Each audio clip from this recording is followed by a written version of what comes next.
নরসিংদী সন্ত্রাসীদের গুলিতে এক নারী নিহত, ইউপি চেয়ারম্যানের বাড়িতে হামলা। নরসিংদী রায়পুরায় আধিপত্য বিস্তারকে কেন্দ্র করে শান্তে ইসলাম নামে এক নারীকে গুলি করে হত্যা করা হয়েছে। এ সময় গুলি করে আতঙ্ক সৃষ্টির পাশাপাশি ভাঙচুর করা হয়েছে ইউপি চেয়ারম্যানের বাড়িতে। শুক্রবার 7 ফেব্রুয়ারি দুপুরে নরসিংদী রায়পুরা উপজেলার চরাঞ্চলে শ্রীনগর ইউনিয়নে শ্রীনগর গ্রামে এই ঘটনা ঘটে।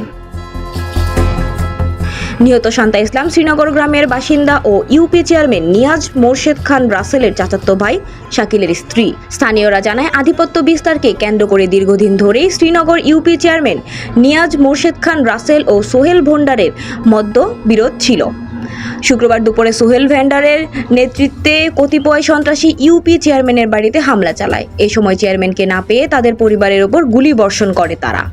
এতে গুলিবদ্ধ হয়ে গুরুতর আহত হয় ওই নারী। পরে তাকে উদ্ধার করে রায়পুরা উপজেলা স্বাস্থ্য কমপ্লেক্স নিয়ে গেলে কর্তব্যরত চিকিৎসক তাকে মৃত ঘোষণা করেন।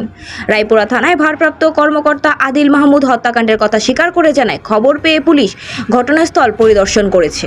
মরদেহ উদ্ধার করে প্রথমে রায়পুরা উপজেলা স্বাস্থ্য কমপ্লেক্স ও পরে ময়নাতদন্তের জন্য নরসিংদী সদর হাসপাতালে প্রেরণ করা হয়েছে। পরবর্তী আইনানুগ ব্যবস্থা প্রক্রিয়াধীন।